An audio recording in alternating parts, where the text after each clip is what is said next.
Une infirmière en difficulté ne savait pas qui regardait un milliardaire changer sa vie pour toujours.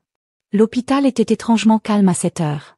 Les lampes fluorescentes au plafond bourdonnaient doucement, projetant une pâle lueur sur les murs blancs stériles. Les seuls bruits étaient le bip régulier des machines provenant des chambres des patients et le murmure occasionnel d'une infirmière de fin de soirée faisant sa tournée. Anna Collins resserra sa blouse autour de son corps, réprimant un frisson alors qu'elle entrait dans le couloir. Un autre quart de travail de 14 heures et ses jambes lui faisaient mal à cause de l'épuisement. Mais elle n'avait pas le choix. Les factures s'accumulaient et son jeune frère avait encore besoin de soins. Alors qu'elle passait devant le poste des infirmières, son amie Mélissa leva les yeux derrière le comptoir. « Anna, tu es sûre que tu ne veux pas m'attendre ? Je pars dans une demi-heure. Nous pouvons partir ensemble. » Anna se força à sourire fatiguée. « Je l'apprécie, mais je veux juste rentrer à la maison et m'effondrer. » Mélissa fronça les sourcils. « Fais attention, il est tard, tout ira bien, » lui assura Anna. Mais le sentiment de malaise dans sa poitrine racontait une autre histoire. Le parking était presque désert. Les pas d'Anna résonnaient sur le béton alors qu'elle se dirigeait vers sa voiture. Elle fouilla dans son sac à la recherche de ses clés, son souffle étant petit et fatigué. Puis elle le sentit, une présence, les cheveux sur sa nuque se dressèrent. Elle n'était pas seule. Les doigts d'Anna se resserrèrent autour de ses clés alors qu'elle prenait son pace. Elle atteignit sa voiture et chercha à déverrouiller la portière, mais le sentiment d'être observée devint plus fort. Puis une ombre se déplaça. Un homme est sorti de derrière un SUV garé. Ses yeux sombres se fixèrent sur elle. Il était grand, large d'épaules et quelque chose chez lui ne semblait pas bien. Le pouls d'Anna s'accéléra. Et, là, l'homme a dit sa voix. Trop décontracté, trop doux. Tu pars toujours aussi tard. Le cœur d'Anna battait à tout rompre. Restez en retrait, prévient-elle. Saisissant ses clés comme une arme, l'homme sourit. Maintenant, pas besoin d'être comme ça. Il fit un pas lent en avant. Je veux juste parler. La respiration d'Anna était haletante. Elle savait qu'il valait mieux ne pas le croire. Elle a scanné le tout, à la recherche d'une évasion. Puis un autre personnage est apparu. Un homme apparut de l'autre côté du garage, grand, confiant, dangereux d'une manière complètement différente. Ses yeux bleus perçants se fixèrent sur l'étranger. Son corps languissait, criant, « Autorité, laisse-la tranquille », ordonna-t-il.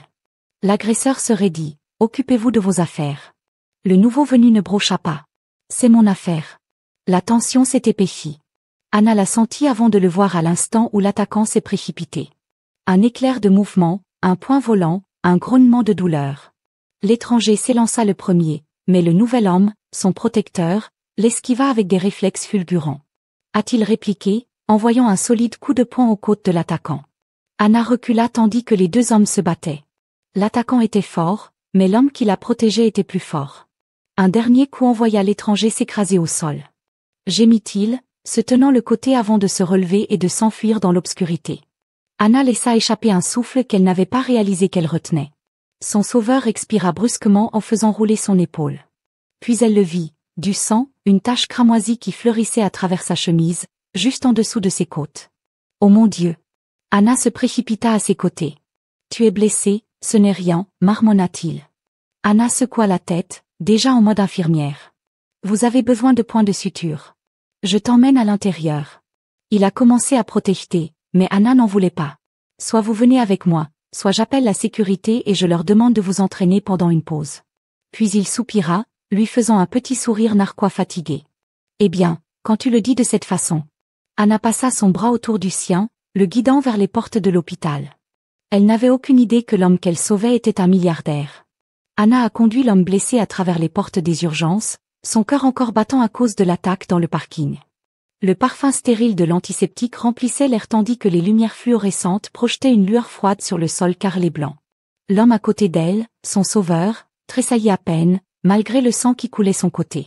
« Tu es bien trop calme pour quelqu'un qui vient de se faire poignarder. » marmonna Anna en le guidant vers une salle d'examen vide. « Ce n'est qu'une égratignure, » répondit-il d'une voix grave et douce. Anna lui lança un regard. « Ouais, eh bien, juste une égratignure peut s'infecter. » S'asseoir, il soupira mais obéit, s'abaissant sur le lit d'hôpital d'un mouvement lent et contrôlé. Anna attrapa rapidement une paire de gants et un désinfectant. « Enlève ta chemise, » lui dit-elle. L'homme haussa un sourcil, un sourire narquois, tirant un peu ses lèvres vers l'avant. « Tu ne trouves pas ?» Anna roula des yeux. « C'est pour des raisons médicales, pas parce que je meurs d'envie de voir ce qu'il y a en dessous. » Son sourire s'élargit, mais il ne discuta pas. Avec une aisance exercée, il ôta sa chemise, révélant un torse mince et musclé et une entaille fraîche et profonde le long de ses côtes. Anna inspira profondément. « Tu appelles ça une égratignure » claqua-t-elle en saisissant la gaze. « Tu as besoin de points de suture » Il haussa simplement les épaules. « J'ai connu pire. » La frustration d'Anna s'est intensifiée. Qui était ce type? Il se battait comme un professionnel qualifié, réagissait à la douleur et maintenant il effaçait une blessure qui ferait se tordre la plupart des hommes d'agonie. « J'ai besoin de vos informations pour les dossiers de l'hôpital, » dit-elle en désinfectant la plaie. « Nom Daniel. Nom de famille, une pause, Carter. » Anna fronça les sourcils face à l'hésitation mais continua. « Date de naissance. » Il sourit à nouveau. « Assez vieux pour me faire poignarder et continuer à venir ici tout seul. » Anna poussa un soupir exaspéré. « Es-tu toujours aussi difficile ?» Daniel rit, mais ce son fut de courte durée. Alors qu'elle pressait la gaze imbibée d'antiseptique contre sa blessure, il ne broncha même pas. Anna se dirigea vers l'ordinateur et sortit son dossier d'hôpital, seulement pour froncer les sourcils. « Pas d'assurance ?» demanda-t-elle en lui jetant un coup d'œil. Daniel a haussé les épaules, il n'en a jamais eu besoin. Elle croisa les bras. « Et alors? Tu te bats juste pour le plaisir ?» « Pas exactement, » dit-il, son regard étant illisible. « Disons simplement que j'étais au bon endroit au bon moment. » Anna plissa les yeux. Il cachait quelque chose, mais elle n'insista pas. Elle avait appris depuis longtemps que certaines personnes détenaient des secrets qu'elle n'était pas prête à partager. Au lieu de cela, elle a fini de recoudre la plaie, l'enveloppant étroitement avec des bandages frais. Là, elle a dit, tout devrait bien se passer, mais pas de gros travaux, pas d'activités intenses et certainement pas de nouveaux rôles de héros de sitôt. Daniel rit, aucune promesse. Anna secoua la tête mais ne put s'empêcher d'afficher un petit sourire sur ses lèvres. Il était incroyablement charmant. Le lendemain matin, Anna a terminé son travail et est sortie dans l'air frais du matin. Le soleil s'était à peine levé, projetant de longues ombres sur le parking de l'hôpital. Elle étira ses muscles endoloris, expirant lentement. Puis elle l'a vu. Daniel était déjà dehors, nonchalamment appuyé contre le trottoir comme s'il avait tout le temps du monde. Sa veste sombre, heutée, était portée sur une épaule, sa posture détendue. Mais ce n'est pas Daniel qui a gelé Anna. C'était la voiture. Une élégante berline de luxe noire s'est arrêtée sur le trottoir, le genre de voiture qui criait richesse et puissance. Le chauffeur, un homme bien habillé vêtu d'un costume sur mesure, sortit et ouvrit la porte à Daniel. Anna le regarda. Ce n'était pas juste un gars ordinaire, c'était quelqu'un d'important. Daniel se tourna légèrement, comme s'il sentait son regard sur lui pendant un instant. Leurs regards se croisèrent. Puis il lui fit un sourire narquois, souleva un chapeau imaginaire et se glissa dans la voiture. Le moteur rugit et avant qu'Anna puisse pleinement comprendre ce qui venait de se passer, la voiture avait disparu. Elle resta là, stupéfaite. Qui diable était Daniel Carter? Anna avait toujours su ignorer l'épuisement. Cela venait avec le travail, de longs quarts de travail, peu de sommeil et le poids émotionnel constant de prendre soin de la patience. Mais la peur.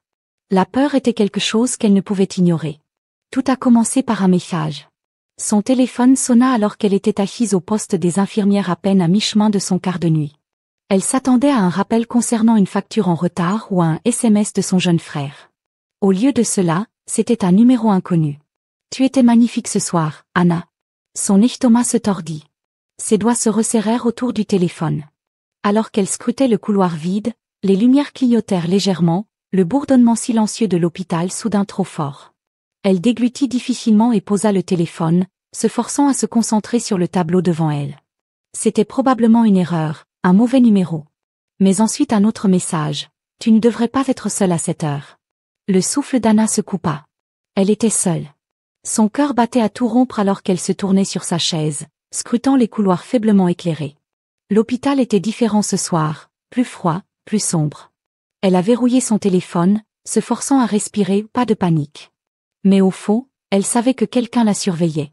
Daniel Carter n'avait rien à faire dans cet hôpital, mais il y était.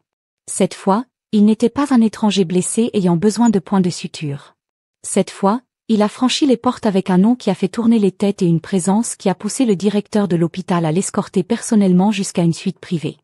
Officiellement, il était ici pour un examen de routine. Officieusement, il était là pour elle dès le moment où il avait rencontré Anna. Il avait senti quelque chose, une force tranquille cachée derrière l'épuisement, une résilience qui n'aurait pas dû exister. Et maintenant quelque chose n'allait pas. Il le voyait à la façon dont ses épaules se tendaient lorsqu'elle marchait, à la façon dont ses yeux fatigués se tournaient vers Shadow. Daniel ne croyait pas aux coïncidences, alors il a commencé à regarder. Anna a à peine réussi son quart de travail, elle se sent exposée, vulnérable. Chaque fois qu'elle entrait dans un couloir vide, elle avait la sensation nauséabonde que quelqu'un était juste derrière elle. Au moment où elle atteignit la salle de repos, elle était à bout de souffle. Elle ferma la porte derrière elle, expirant en tremblant, posant une main sur son front. Puis une voix, « On dirait que tu as vu un fantôme. » Anna se retourna autour de Daniel. Il s'appuya contre le comptoir, les bras croisés, la regardant attentivement. Il n'était pas à sa place dans la lumière fluorescente terne, trop vive, trop posée, trop intense. « Que faites-vous ici ?» demanda-t-elle en essayant de reprendre son souffle. Daniel pencha la tête. « Je pourrais vous demander la même chose. » Anna fronça les sourcils. « Je travaille ici. » Il repoussa le comptoir et se rapprocha. « Et comment ça se passe ?» Elle croisa les bras. « Bien », son regard n'a pas vacillé. Anna, sa voix était maintenant plus basse, teintée de quelque chose de presque protecteur. « Savez-vous ? Tu es en danger ?» Son estomac tomba. Anna ouvrit la bouche pour argumenter, pour rejeter cela comme de la paranoïa, mais les mots restèrent. Daniel l'a vu. Son expression se durcit. « Vous avez un sein Walker, » dit-il clairement, et je suppose que ce n'est pas la première fois que vous remarquez les doigts d'Anna serrés en poing. « Comment tu sais ça ?»« Parce que j'ai regardé aussi. » Son souffle se coupa. Daniel fit un autre pas en avant, suffisamment près pour qu'elle puisse sentir la chaleur irradier de lui. « Qui que ce soit, ils deviennent plus audacieux. J'ai vu la façon dont tu t'es tendu plus tôt, la façon dont tu as vérifié ton téléphone et refusé de chercher que quelqu'un se moque de toi. » Anna déglutit, « Ce ne sont que des SMS pour l'instant. » Elle frissonna. La voix de Daniel s'adoucit, « Je peux t'aider. » Anna secoua la tête. « Je n'ai alors pas besoin du bruit des pas, fort, trop fort. » Le souffle d'Anna se coupa. Elle se tourna vers la porte, son pouls battant à tout rompre. Une ombre s'étendait sur le sol. Quelqu'un se tenait juste dehors. Daniel bougea instantanément avant qu'elle ne puisse comprendre ce qui se passait. Il la saisit, sa main ferme mais prudente, alors qu'il la tirait contre sa poitrine. La poignée de la porte claqua. Les doigts d'Anna agrippèrent la chemise de Daniel, son cœur battant la chamade. Aucun d'eux ne respirait. Puis silence. Après ce qui semblait être une éternité, l'ombre disparut. Le corps tout entier d'Anna tremblait. Daniel ne l'a pas lâché. Sa voix, lorsqu'il parla enfin, était basse, dangereuse. « Tu n'es pas seule dans cette Anna. » Elle ne savait pas vraiment pourquoi, mais pour la première fois depuis des semaines, elle le croyait. Le lendemain de l'incident dans la salle de repos, Anna pouvait encore sentir la chaleur des bras de Daniel autour d'elle, le mouvement constant de sa poitrine alors qu'il la tenait contre lui, la protégeant de la présence inconnue qui se cachait à l'extérieur. Mais maintenant, debout au milieu de sa suite privée d'hôpital, regardant l'environnement incroyablement luxueux, elle réalisait qu'elle ne savait rien de l'homme qui s'était risqué pour la protéger. Ce n'était pas seulement une salle VIP. C'était pratiquement un penthouse à l'intérieur de l'hôpital. Les fenêtres situées au pied offraient une vue panoramique sur les toits de la ville. Un canapé en cuir moelleux était assis contre le mur du fond et un plateau de petit déjeuner gastronomique intact reposait sur une table en verre élégante. Anna avala difficilement le Daniel Carter qu'elle avait rencontré il y a 2 nuits. L'homme qu'elle pensait n'être qu'un patient parmi d'autres n'était clairement pas ordinaire. Daniel était assis sur le bord de son lit, sa chemise déboutonnée en haut, des bandages dépassant de dessous le tissu. Malgré sa blessure, il avait l'air complètement à l'aise, comme un homme qui avait relevé et surmonté des défis bien plus importants. « Tu regardes » murmura-t-il. Anna cligna des yeux, sortant de ses journées. « Oui, eh bien, pardonne-moi d'être un peu choquée. » Daniel sourit. Qu'est-ce qui l'a trahi? Le site, la sécurité personnelle ou le fait que le directeur a failli s'évanouir en me voyant entrer? Anna croisa les bras. Tout le silence ci-dessus s'étendait entre eux. Puis Daniel expira et se pencha légèrement en avant, ses yeux bleus perçants se fixant sur les siens. J'aurais dû te le dire plus tôt. Mon nom complet est Daniel Carter. Je possède Carter Medical Holdings, la société qui possède cet hôpital et une centaine d'autres à travers le pays. Le souffle d'Anna coupa Carter Medical Holdings. Elle avait entendu ce nom avant tout le monde. C'était l'une des plus grandes sociétés de soins de santé du pays, connue pour avoir racheté des hôpitaux en difficulté et les avoir transformés en centres médicaux d'élite, ce qui signifiait que Daniel n'était pas seulement riche, il était milliardaire. Anna a reculé d'un pas. Elle secoua la tête. « Tu me dis que l'homme que j'ai recousu aux urgences en tant que propriétaire de tout cet endroit, Daniel, lui a fait un petit signe de tête amusé. La poitrine d'Anna se serra. Pourquoi tu ne me l'as pas dit? Daniel l'étudia un instant avant de répondre. M'aurais-tu traité de la même manière si Anna avait serré la mâchoire? Non, elle ne l'aurait pas fait. Elle aurait été trop prudente, trop hésitante. Elle aurait surveillé chacun de ses mots, craignant d'offenser un homme ayant le pouvoir de faire ou défaire sa carrière avec un seul coup de téléphone. Et c'est exactement pour cela qu'elle détestait les gens comme lui, les hommes riches qui pensaient pouvoir faire ce qu'ils voulaient, respecter leurs propres règles et ne jamais subir de véritables conséquences. Daniel soupira, se levant malgré sa blessure. Je ne voulais pas que tu me voies comme un PDG intouchable. Je voulais juste que tu me voies comme un homme qui hésita, qui se soucie de ce qui t'arrive. L'estomac d'Anna s'est tordu. Elle secoua la tête, essayant de dissiper les émotions qui obscurcissaient ses pensées. Écoute, j'apprécie tout ce que tu as fait, mais soyons honnêtes, nous venons de deux mondes différents. Daniel fronça les sourcils. C'est ça qui t'inquiète, l'argent? Anna expira brusquement. Ce n'est pas seulement une question d'argent, c'est une question de réalité. Vous vivez dans des enclos et faites des millions de transactions. Je peux à peine payer mon loyer et travailler en double pour survivre. La mâchoire de Daniel se serra. Et si je te disais que ça n'a pas d'importance? Anna a ri, mais il n'y avait aucun humour là-dedans. Ça compte toujours. Daniel laissa échapper un long soupir, étudiant la femme devant lui. Elle était féroce, têtue, fière et complètement incapable de demander de l'aide, même lorsqu'elle en avait le plus besoin, ce qui rendait ce qu'il s'apprêtait à dire encore plus difficile. Tu es en danger, Anna. Son expression se figea. Daniel s'approcha. Celui qui te suivait dans le garage. Qui a envoyé ces SMS. Ils ne vont pas s'arrêter. Les mains d'Anna se sont serrées en poing à ses côtés. Je peux le gérer, la voix de Daniel se durcit. Tu ne devrais pas avoir à le faire. Anna leva le menton. Et alors? Tu vas être mon chevalier en armure étincelante. Maintenant, achète-moi une protection, emmène-moi dans l'un de tes états de luxe, si c'est ce qu'il faut pour assurer ta sécurité. Alors oui, la poitrine d'Anna se serra parce que pendant une seconde, juste une seconde, elle voulut dire oui, voulut croire que quelqu'un de puissant et d'intouchable comme Daniel Carter pouvait améliorer les choses. Mais la réalité s'est écrasée comme un raz-de-marée. Elle avait passé toute sa vie à se battre pour prouver qu'elle pouvait voler de ses propres ailes et elle ne laisserait pas un milliardaire intervenir et la transformer en un autre problème à résoudre. Alors elle prit une profonde inspiration, redressa les épaules et prononça les mots qui lui firent mal au cœur. Non, les yeux de Daniel s'assombrirent. Anna, je n'ai pas besoin de ton argent.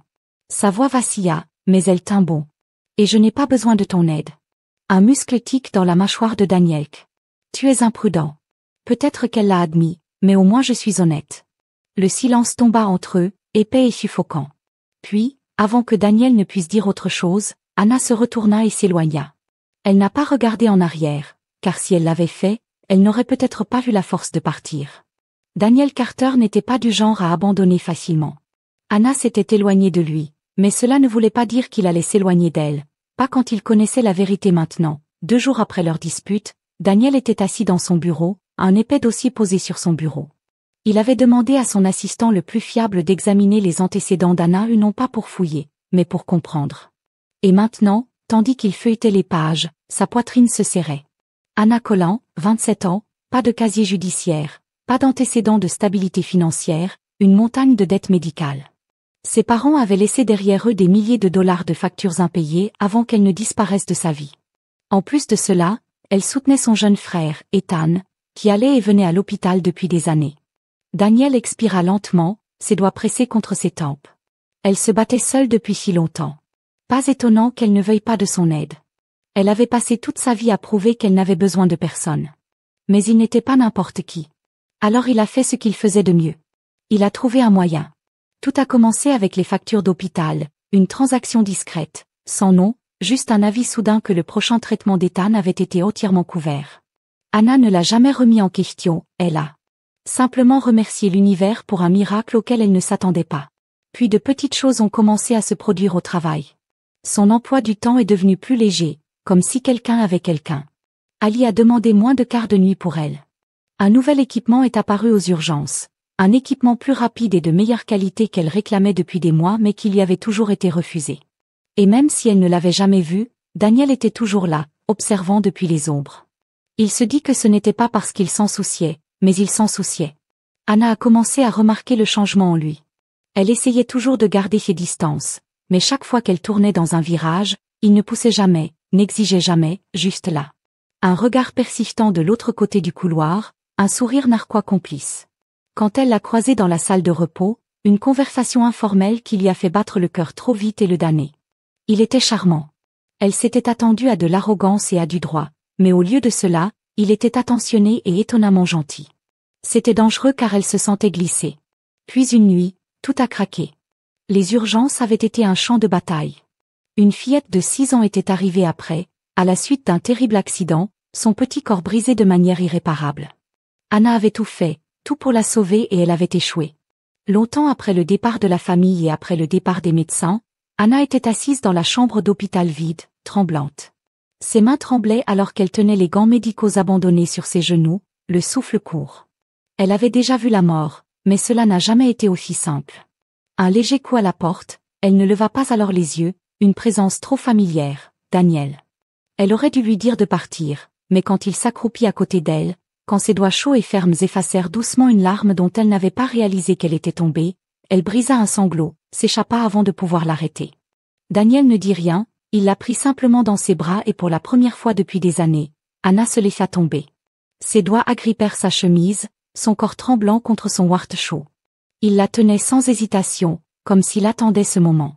Puis, d'une voix à peine au-dessus d'un murmure, il prononça les mots qui la bouleversèrent complètement. « Tu n'as plus besoin d'être forte seule. » Et à ce moment-là, elle l'a cru. L'air nocturne était épais de silence alors qu'Anna se dirigeait vers sa voiture, l'épuisement pesant sur ses épaules. Le parking souterrain était presque vide, les faibles lumières fluorescentes projetant de longues ombres contre les murs de béton.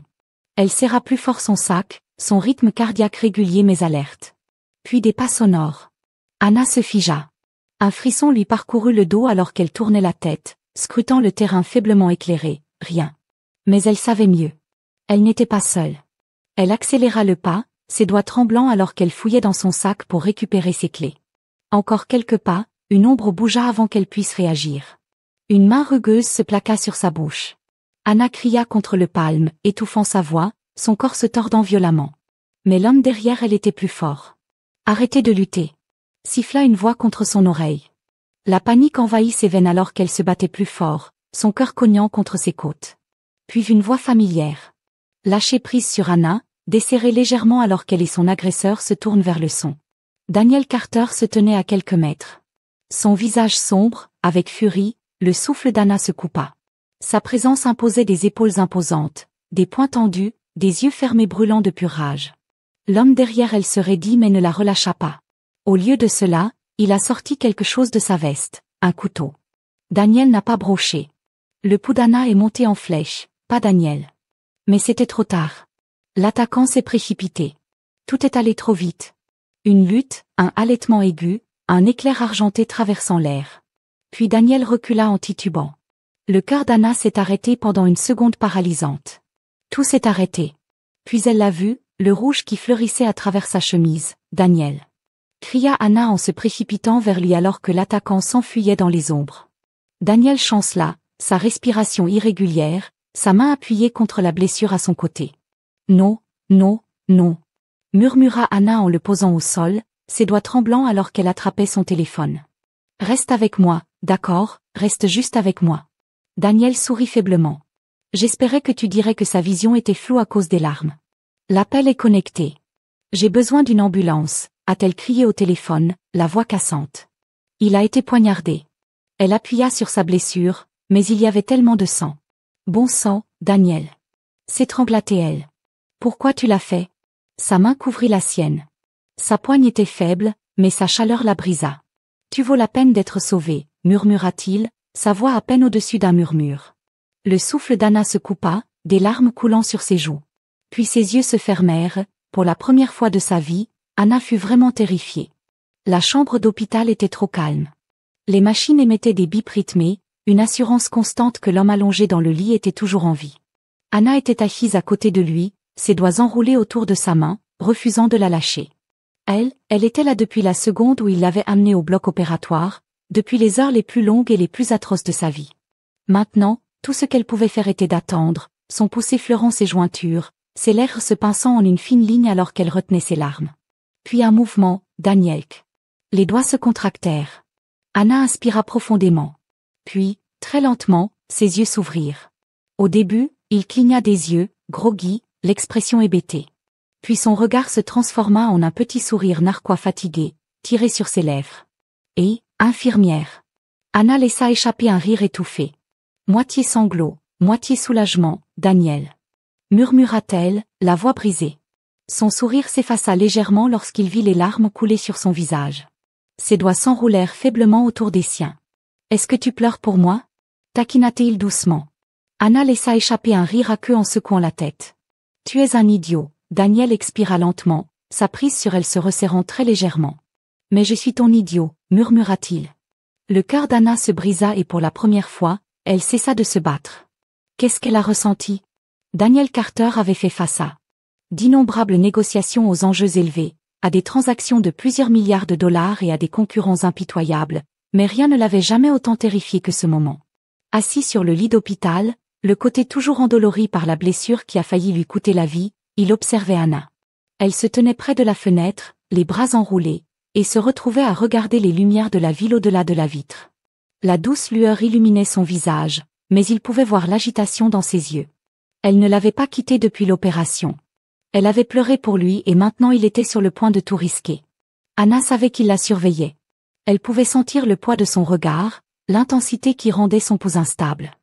Elle n'avait toujours pas compris ce qui s'était passé, à quel point elle avait failli le perdre, à quel point son monde avait basculé lorsqu'elle l'avait vu saigner dans ses bras.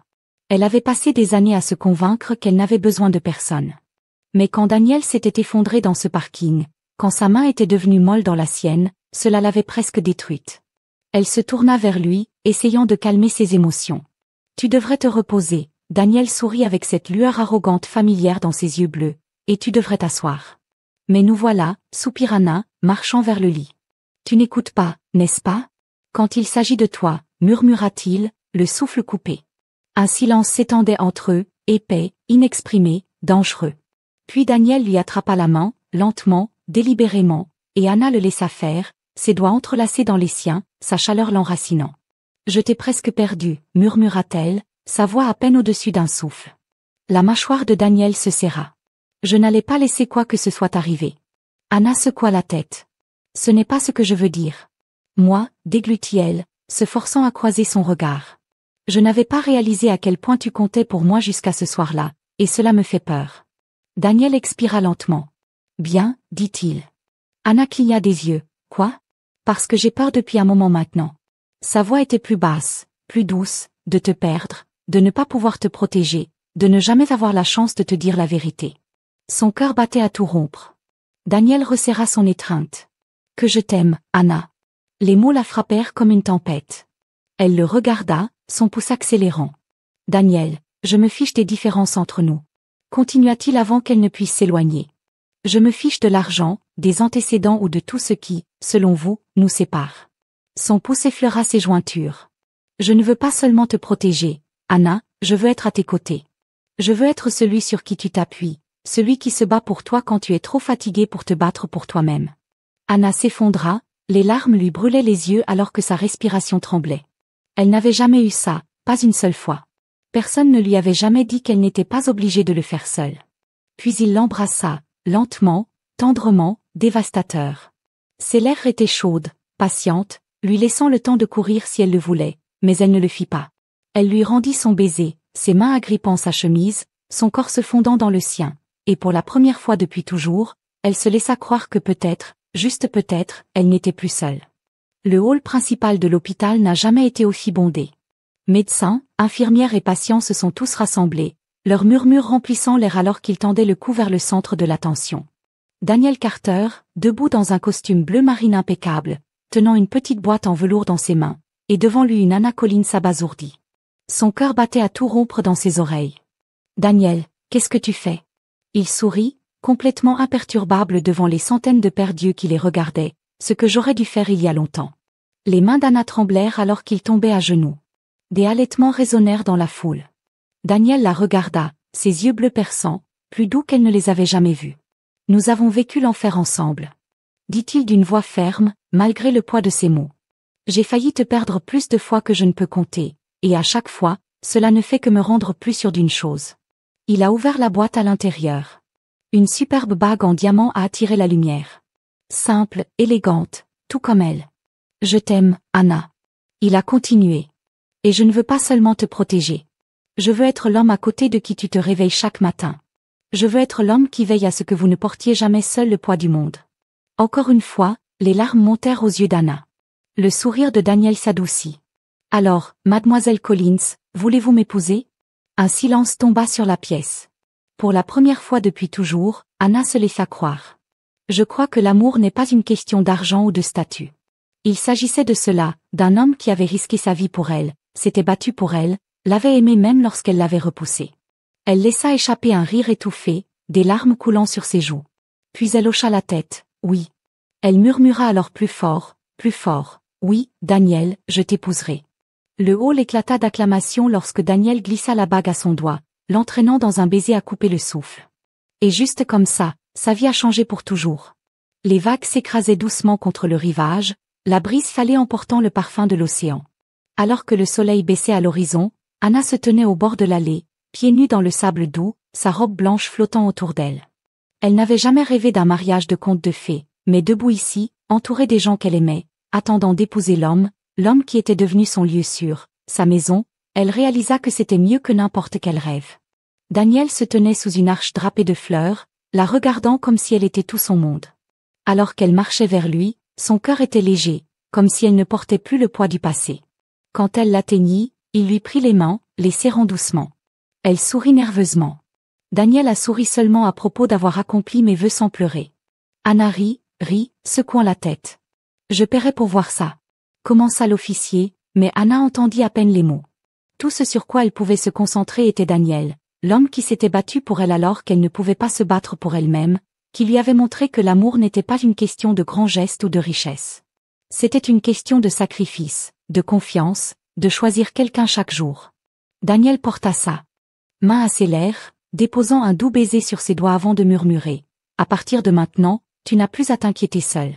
La gorge d'Anna se serra d'émotion parce que, pour la première fois de sa vie, elle y croyait. Et quand Daniel se pencha, scellant leur amour avec un baiser, elle sut que c'était pour toujours. L'amour n'est pas une question de richesse, de pouvoir ou de statut. C'est une question de sacrifice, de confiance et de choisir quelqu'un chaque jour. Anna avait passé toute sa vie à se battre seule. Daniel avait passé sa vie à construire des murs, mais à la fin, l'amour a éclaté. Ce n'était pas un conte de fées.